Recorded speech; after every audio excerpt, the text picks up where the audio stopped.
এ বাবা কি কাণ্ড! আমি এই মাত্র সবকিছু গুছিয়ে টুছিয়ে রান্নাঘর গেছি, উনি মাছ এনে হাজির করেছেন, বলছে নাকি এখন করতে।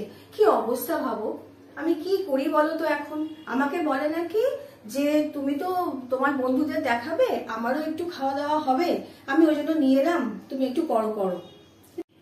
চলো দেখি কি করা যায়, অগত্যা করতে তো হবে, উনি বলেছেন বলে কথা। আমি মাছ নিয়েছি, দেখো পার্শে মাছ এনেছে, আমি পার্শে মাছ নিয়েছি, নুন হলুদ দিয়ে মেখে ভালো করে রেখে দিয়েছি। এবার কি কি লাগবে দেখে নিই একবার একটু। কিছু উপকরণ নিয়ে হাজির হয়ে গেলাম, দেখো অগত্যা যখন করতেই হবে।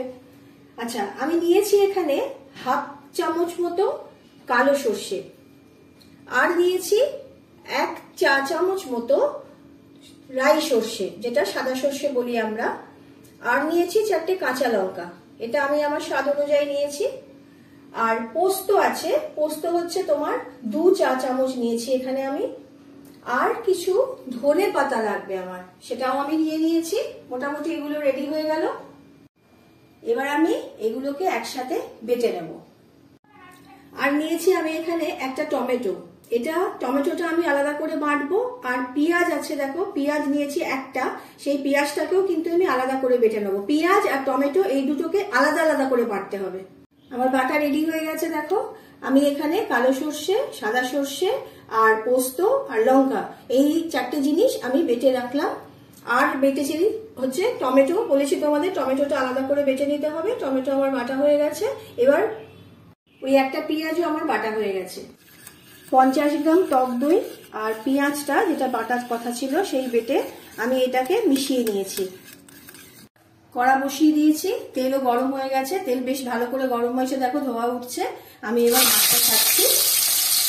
আমি 5টা মাছে করছি, তোমরা যে যেরকম ভাবে মাছ করবে যত পিসে সেই অনুযায়ী তোমরা তেল দেবে। একটা পিস হয়ে গেছে, উল্টে দিচ্ছি। মাছ আমার ভাজা হয়ে গেছে, মাছ ভাজা হয়ে গেল। এবার দিলাম একটু কালো জিরে ফোড়ন। এবার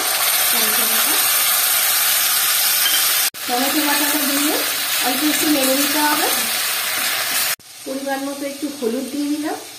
পরিমাণ মতো হলুদ দেওয়া হয়ে গেছে। এবার একটু জল দিয়ে দেব, সামান্য একটু জল দেবো। দেখো এবার দেখো জল ফুটছে। এবার আমি 2 রকম সর্ষে আর পোস্ত বাটাটা দিয়ে দিলাম, লঙ্কাও আছে এর মধ্যে। এবার একটা কথা বলি, সেটা হচ্ছে কি বলতো, এই যে পোস্ত বলো বা সাদা সর্ষেই বলো আর কালো সর্ষেই বলো, একেবারে তেলের মধ্যে দিলে কি হয়, মানে একটু কষা কষা লাগে। সেই জন্য আমি কি করি, একটু জল দিয়ে আগে টমেটোটা দিয়ে একটু কষিয়ে নিয়ে জল দিয়ে তারপর জলটা ফুটলে তখন আর সর্ষেটা দিলাম। গোটা লঙ্কা দুটো দিয়ে দিলাম। এই দুটোই আমি খাবো, মাছের থেকে আমার মনে হয় লঙ্কাটা খেতে বেশি ভালো লাগে ঝাল দিয়ে। এবার একটু নুন দিলাম স্বাদ মতো। এবার দেখো এটা ফুটছে। এবার আমি গ্যাসটা কমিয়ে আমার যে দই আর পেঁয়াজের যে মিশ্রণটা ছিল সেটা আমি এবার দিয়ে দিচ্ছি।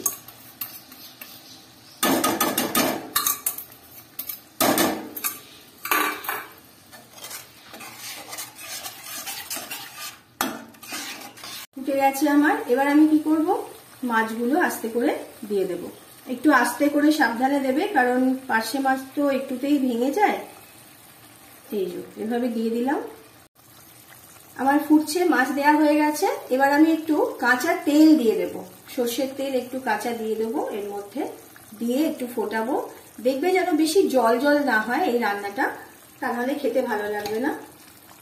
কাঁচা তেল দিয়ে একটু ফুটিয়ে নিয়েছি, দেখো। এবার আমি আমার সেই তোমাকে যে ধনে পাতা দেখিয়েছিলাম, সেই ধনে পাতাগুলো অতটা না, আমি আমার আন্দাজ মতো একটু ধনে পাতা ছড়িয়ে দিলাম। ব্যাস রেডি হয়ে গেল আমার পার্শে মাছের ঝাল। নাও, রেডি হয়ে গেল আমার অবশেষে আমার মায়ের বাবা জীবনের জন্য তৈরি পার্শে মাছের ঝাল। তোমরা যারা আমার চ্যানেল দেখছো তারা তো দেখছোই, আর যারা নতুন তারা আমার এই চ্যানেলের রান্না দেখতে অবশ্যই তোমরা সাবস্ক্রাইব করে দিও, আর নতুন নতুন রান্না পেয়ে যাবে। টাটা।